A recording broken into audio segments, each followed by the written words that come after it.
محمد سيد الكونين والثقلين والفريقين من حرب ومن هجم مولاي صل وسلم دائما أبدا على حبيبك خير الخلق كلهم.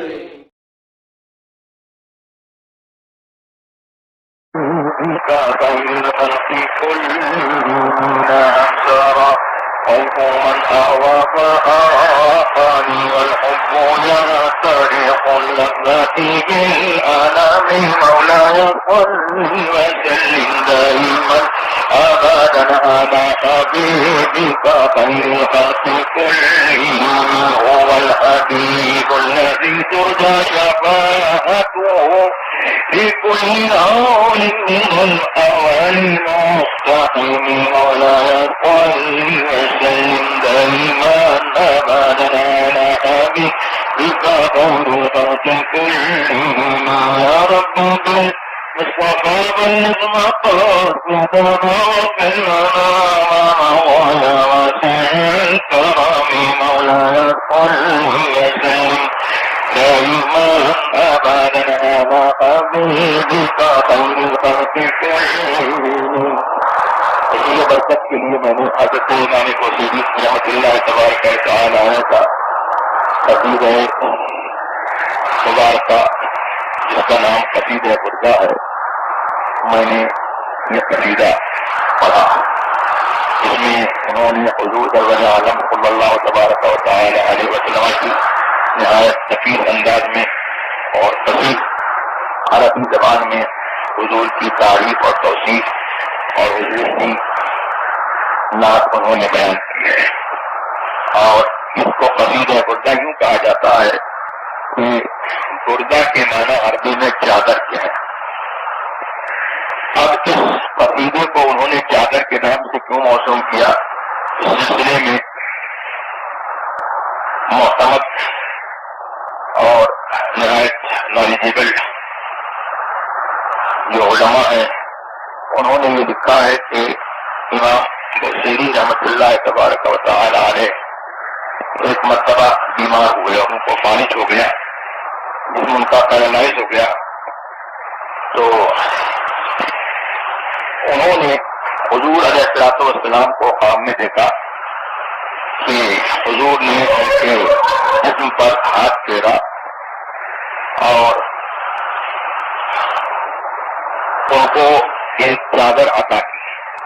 ان کی آنکھ جب کھلی تو وہ چادر ان کے پاس تھی اور بالکل وہ بھلے چنگے اور صحیح طور پر جس طرح سے آدمی نارمل ہوتا ہے ویسے ہی وہ جا کے اور بالکل نارمل ہو گئے. تو اور انہوں نے یہ قصیدہ بھی حضور علیہ السلام کو خواب میں انہوں نے سنایا. تو اس قصیدے کی تعریف اور تصنیف اور اس کی ترتیب کا سبب اور ریزن یہ ہوا کہ حضور علیہ السلام کی زیارت سے وہ مشرف ہوئے اور حضور کے دست اقدس سے ان کو شفا ہوئی. چنانچہ وہ ایک شعر میں ہی کہتے ہیں کہ کم ابرأت وخبا من لمس راحته واطمقت قریبا من دقت اللبن. حضور صلی عالم صلی اللہ تبارک و تعالی علیہ وسلم کے دست کرم سے بہت سارے بیماروں کو شفا ملی کہ جب حضور نے دست کرم پھیر دیا تو لوگوں کو شفا ہو گئی اور ایسے بھلے چنگے ہو گئے جیسے وہ کبھی بیمار نہیں تھے. اور بہت سارے ان لوگوں کو جو غم میں گرفتار تھے حضور کے دست کرم نے ان کو غم سے حل ملا. اس سے کیا مقصد یہ ہے، اس سے پتہ چلا کہ نعت گوئی ہر زمانے کے اچھے اور مسلمان لوگوں کا سیوا رہا ہے. اور حضور علیہ السلام کے زمانے میں بھی حضور کے سامنے لوگوں نے نعت پڑھی اور ان میں نعت گو شعراء جو ہے وہ بہت سے ہوئے. مجھے اس وقت اتنی فرصت نہیں ہے کہ میں آپ کے سامنے ان کی ڈیٹیل اور ان کی تفصیل بیان کروں. حضرت حسان بن ثابت رضی اللہ تبارک و تعالی عنہ بہت ہی ویل نون پرسنالٹی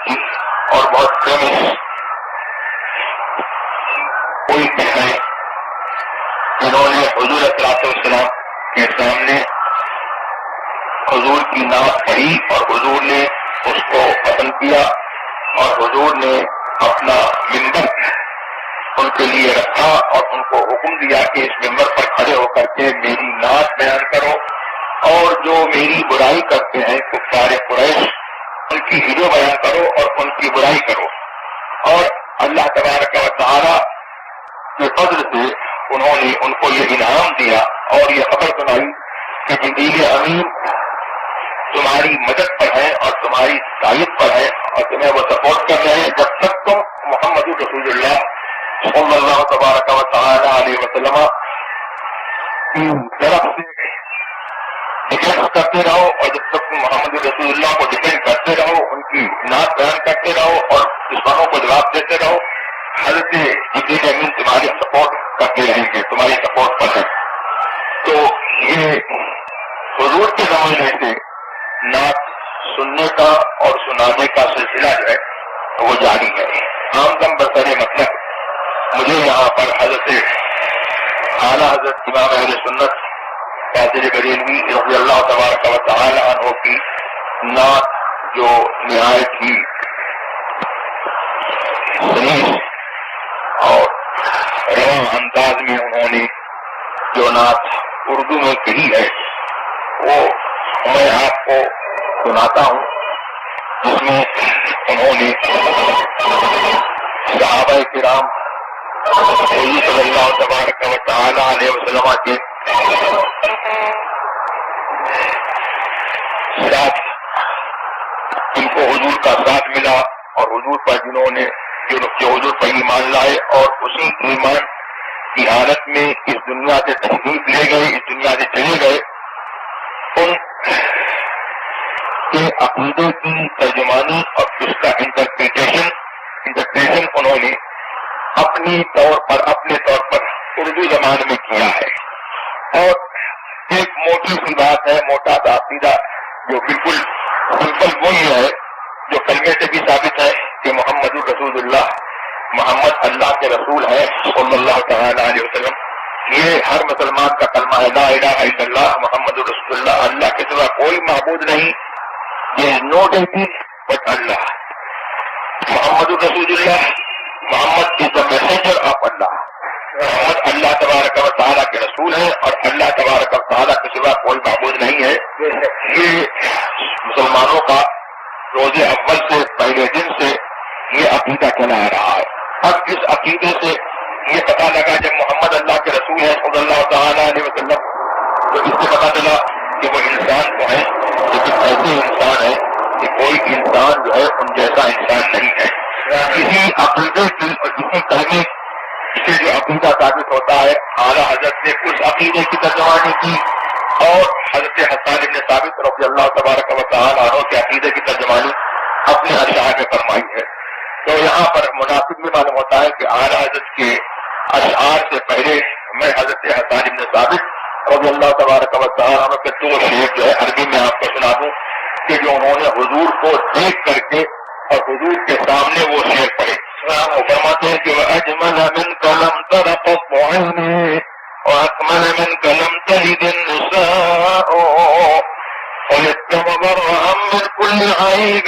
كَأَنَّكَ قَدْ خُلِقْتَ كَمَا تَشَاءُ. فرماتے ہیں کہ اے حضور صلی اللہ علیہ وسلم آپ سے پڑھ کر کے میری آنکھ نے ایک تو یہ پڑھ سکتے ہیں کہ میری آنکھ نے جو ہے آپ سے پڑھ کر کے کوئی خوبصورت نہیں دیکھا اور ایک عربی میں اتنی وسعت ہے کہ یوں پڑھ سکتے ہیں کہ واجمل من قلم طرقت عین. کسی آنکھ نے آپ سے پڑھ کر کے کسی کو کوئی خوبصورت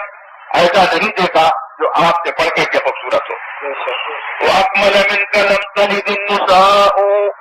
اور عورتوں نے آپ سے زیادہ کمال والا جنا ہی نہیں. من کل عیب اور آپ کو اللہ تبارک و تعالیٰ نے ہر عیب سے مبرہ اور پاک اور منزہ پیدا فرمایا. کأنک قد خلقت کما تشاء گویا کہ آپ ایسے پیدا کیے گئے جیسا کہ آپ نے چاہا. اب اعلیٰ حضرت کے اشعار سن لیجیے اسی کی ترجمانی اسی عقیدے کی ترجمانی حالت فرما رہے ہیں، وہ کمال حسن حضور ہے کہ گمان نقص جہاں نہیں، کمال حسن حضور ہے کہ گمان نقص جہاں نہیں، یہی پھول خار سے دور ہے، یہ شمع ہے کہ دھواں نہیں، یہی پھول خار سے دور ہے، یہ شمع ہے کہ دھواں نہیں، دو جہاں کی بہتریاں یہ امانی دل و جان، دو جہاں کی بہتریاں یہ امانی دل و جان، کہو کیا ہے وہ جو یہاں نہیں، نہیں ایک نہیں کہ وہاں نہیں۔ سرکار کا کرم ایسا تھا کہ حضور کے پاس اگر کوئی سوال کرتا تھا تو کبھی حضور نے لا نہیں کہا، یعنی حضور نے نہیں کہا کہ میں تم کو نہیں دوں گا، حضور نے نہیں کہا کہ میرے پاس نہیں ہے۔ حضور کا کرم یہ تھا کہ حضور کے پاس اگر چیز موجود ہوئی تو فوراً دے دی۔ اور کرم کا معاملہ تو ایسا کہ آدمی اپنے تن کی چیز جو ہے کتنا ہی کریم ہو، کتنا ہی دیالو ہو، کتنا ہی دینے والا ہو، اپنے تن کے اوپر اگر کوئی چیز ہوتی ہے تو وہ نہیں دیتا ہے۔ لیکن حضور صلی اللہ علیہ وسلم کے کرم کا معاملہ یہ کہ حضور علیہ السلام کو ایک صحابی نے دیکھا کہ حضور کو کسی نے بہت ہی اچھا ایک جامع، ایک لباس جو ہے پیش کیا، ان صحابی کو پسند آ گیا اور انہوں نے کہا کہ حضور یہ جامع اور یہ لباس جو ہے کتنا اچھا ہے، آپ مجھے اس کو عنایت فرما دیتے۔ حضور مسجد میں تھے، فوراً تشریف لے گئے اور وہ جامع اتارا، دوسرا جامع پہن کر کے جو ہے حضور تشریف لائے اور وہ لپیٹ کر کے جو ہے ان کی خدمت میں پیش کر دیا۔ صحابہ نے ریگریٹ کیا کہ حضور کو اس کی ضرورت تھی، تم نے حضور کی ضرورت کی چیز مانگ لی۔ تو اب یہاں سے جو ہے حضور کا کرم بھی ظاہر ہوتا ہے، اور اہل سنت والجماعت کی اور صحابہ کی اور ایک مسلمان کی حضور سے کیسی محبت ہے وہ بھی جو ہے یہاں سے پتہ لگا لیجیے آپ۔ انہوں نے کہا کہ میں نے اس لیے نہیں مانگی ہے یہ چیز کہ میں اس کو پہنوں، میں نے تو اس لیے مانگی ہے کہ جب میرا انتقال ہو تو اس میں میرا کفن دیا جائے۔ یعنی اس سے کیا پتہ لگا کہ اہل سنت والجماعت کا ہمیشہ سے اندر کہیں بگننگ آف اسلام، جب سے اسلام ہے، جب سے اہل سنت والجماعت کا یہ عقیدہ رہا ہے کہ اللہ تبارک و تعالیٰ نے کچھ لوگوں کو برکت بانٹنے کے لیے مقرر فرمایا ہے، اور ان میں سب سے بڑا جو رزق ہے اور سب سے بڑا درجہ ہے وہ نبی کا ہے، کہ نبی کے جسم سے جو چیز مس ہو جاتی ہے وہ بھی برکت والی ہو جاتی ہے، اور لوگوں کی پھر جو ہے یہ تمنا ہوتی ہے کہ وہ مرے تو اس کو ان کا جو ہے دفن کیا جائے۔ اور اس سے یہ بھی پتا لگا کہ ہمیں جو ہے نبی سے بھی محبت کرنا ہے، نبی کی حق کو تعظیم کرنا ہے، اور نبی کے جو بلانگنگس ہیں، جو نبی کی چیزیں ہیں، اور نبی کے جسم سے جو چیز مس ہو گئی ہمیں اس کی بھی تعظیم کرنا ہے۔ تو ہر حضرت جو ہے اسی حضرت حضور علیہ السلام کے کرم کی ترجمانی فرما رہے کہ کبھی جو ہے حضور نے منع نہیں کیا، چیز ہوئی تو دے دی اور نہیں ہوئی تو فرمایا کہ صبر کرو، اللہ دے گا تو میں تم کو دے دوں گا۔ حضرت جابر بن عبداللہ رضی اللہ عنہ فرماتے ہیں کہ حضور نے فرمایا کہ اگر بحرین کا مال جو ہے میرے پاس آئے گا تو میں تم کو اتنا دوں گا، اتنا دوں گا، اتنا دوں گا۔ حضور کا وصال ہو گیا، حضرت ابوبکر جو ہے وہ خلیفہ ہوئے، جانشین ہوئے حضور کے، تو حضور نے کہا کہ حضور نے اگر کسی سے وعدہ کیا ہے یا حضور کا قرضہ اگر کسی کے اوپر ہے تو میرے پاس آ جائے، میں اس کو دوں گا۔ تو حضرت جابر بن عبداللہ جو ہے آئے، انہوں نے کہا کہ حضور نے مجھ سے یہ وعدہ کیا تھا اور بحرین کا مال آیا، مال غنیمت، تو انہوں نے کہا کہ اپنے ہاتھ سے جو ہے تم اپنی مٹھی میں بھر لو، جتنا تمہارے ہاتھ میں آئے وہ تمہارا ہے۔ تو انہوں نے ایک مرتبہ مٹھی بھری تو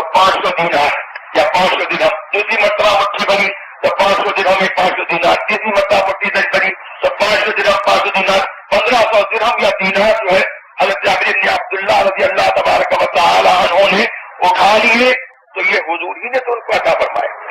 حضور نے چاہے وعدہ فرمایا اور حضور کے وعدے کو ان کے جانشین حضرت عمر نے پورا فرمایا۔ اسی کو حال فرمانے کہ تو جہاں کی بہتریوں نہیں کیا مانیے دیو جان نہیں، کہو کیا ہے وہ جو یہاں نہیں، نہیں بس نہیں کہ وہ نہیں، اس دربار میں نہیں پاؤ گے، نہیں کا وقت جو ہے اس دربار میں نہیں ہے۔ ہاں بس اس دربار میں جو ہے آؤ اور اپنی مرادیں لے کر کے جاؤ۔ ایک جگہ فرماتے کہ واہ کیا جود و کرم ہے شریف تھا تیرا، نہیں سنتا ہی نہیں مانگنے والا تیرا۔ اور پھر حالت فرمانے کہ تیرے آگے یوں ہے دبے لچے فصحا عرب کے بڑے بڑے، کوئی جانے ہو میں زبان نہیں بلکہ جس میں جان نہیں، کوئی جانے ہو میں زبان نہیں بلکہ جس میں جان نہیں۔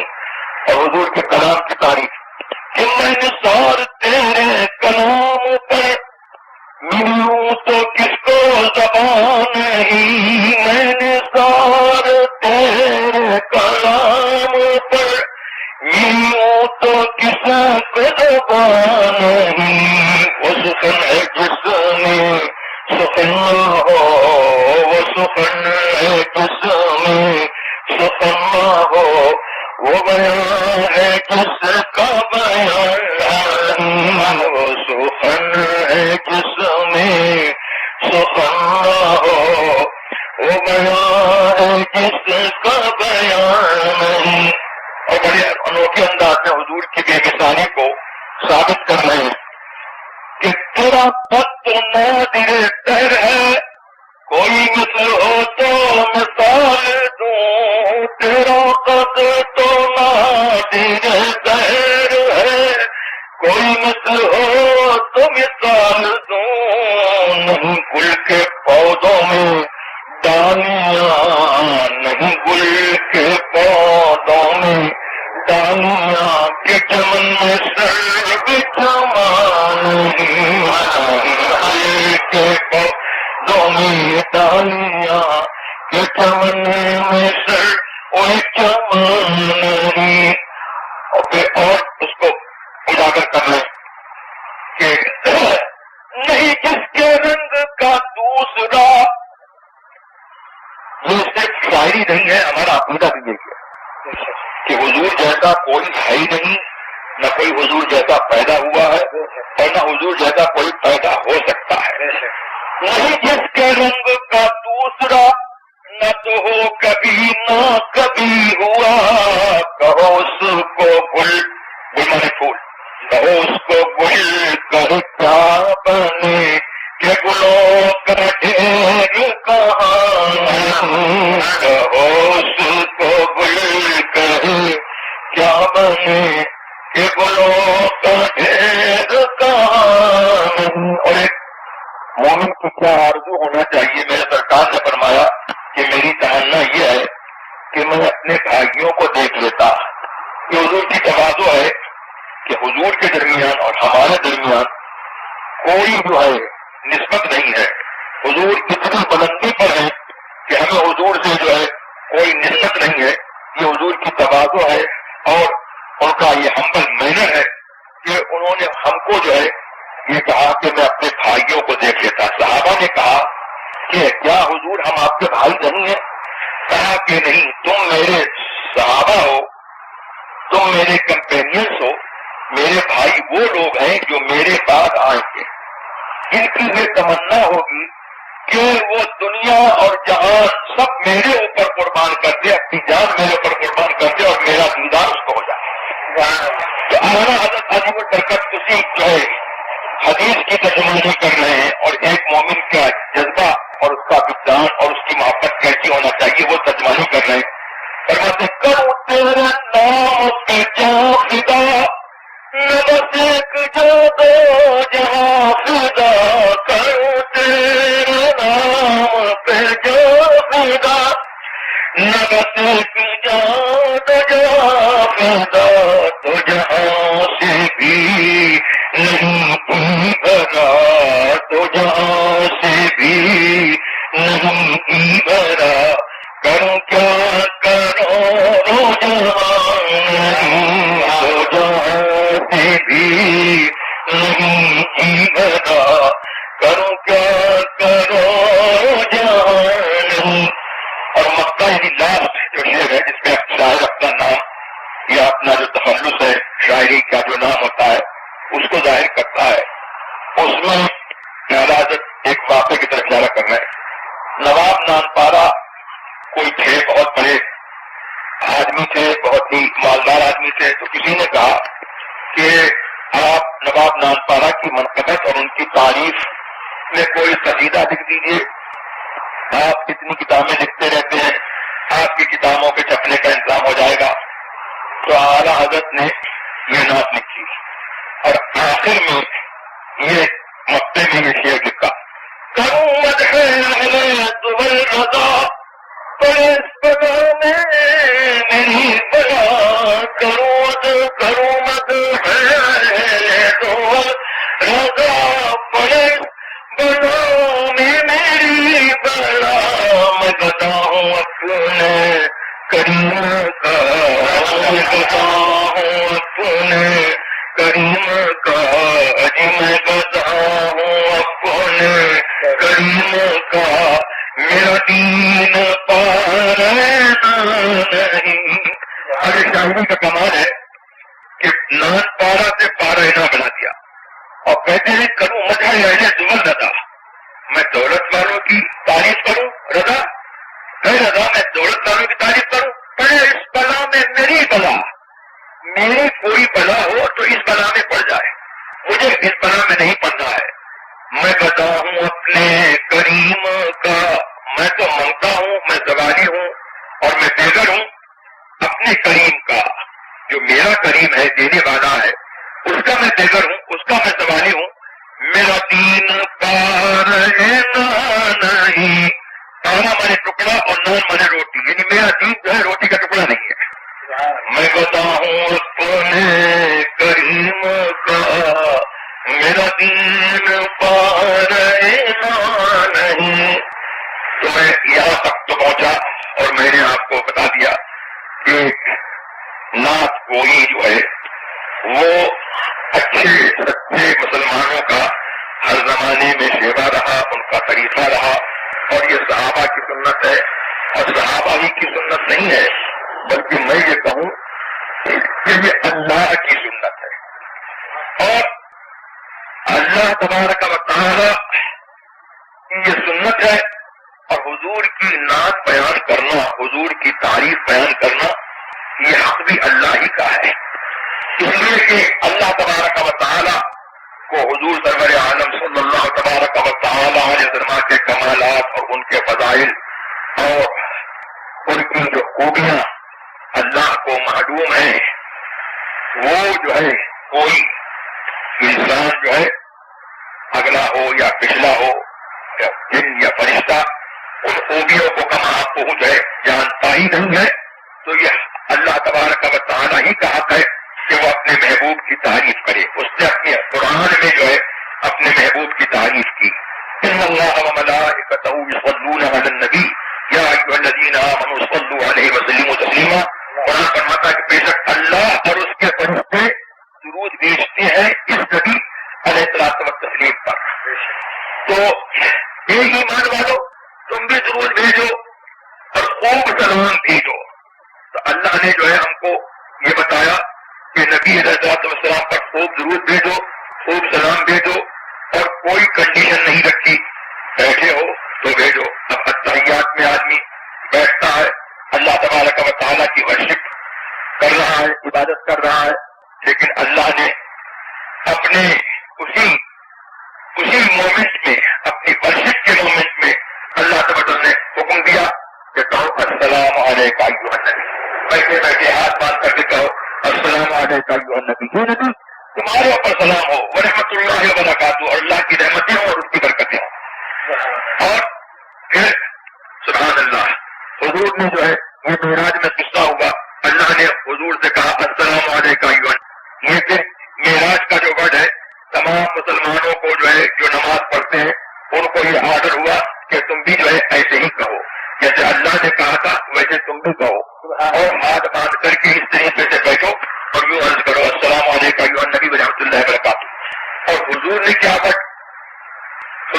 جواب دیا؟ اللہ نے کہا السلام علیکم ایھا النبی، حضور نے کہا السلام علینا وعلی عباد اللہ الصالحین، ہمارے اوپر سلام ہو،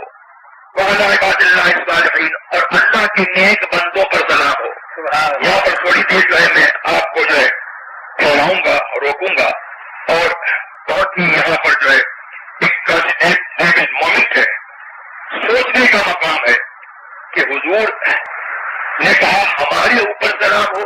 اور نیک بندوں پر سلام ہو، تو ہمارے اوپر سلام ہو یہ جو ہے یہ ہمارے اوپر سلام ہو، اردو میں بولتے ہیں ہمارے اوپر سلام، اور انگریزی میں بولتے ہیں اپان اس، تو اس یہ ہمارے یہ جو ہے یہ جمع کے لیے ہے، یعنی پاپولر کے لیے، یہ پلورل کے لیے آتا ہے، سنگولر کے لیے جو ہے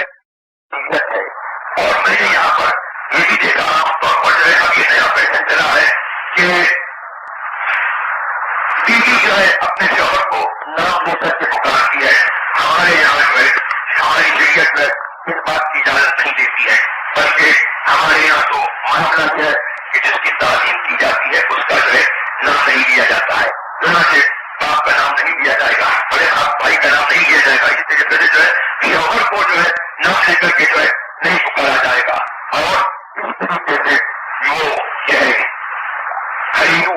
زندگی کے معاملات جو ہے وہ چلتے ہیں، اور اس کے ساتھ ساتھ جو ہے عورت کی ذمہ داری یہ ہے کہ میرے سرکار نے فرمایا کہ تم میں سے ہر ایک شخص ہر ایک جو ہے وہ نگہبان ہے، اور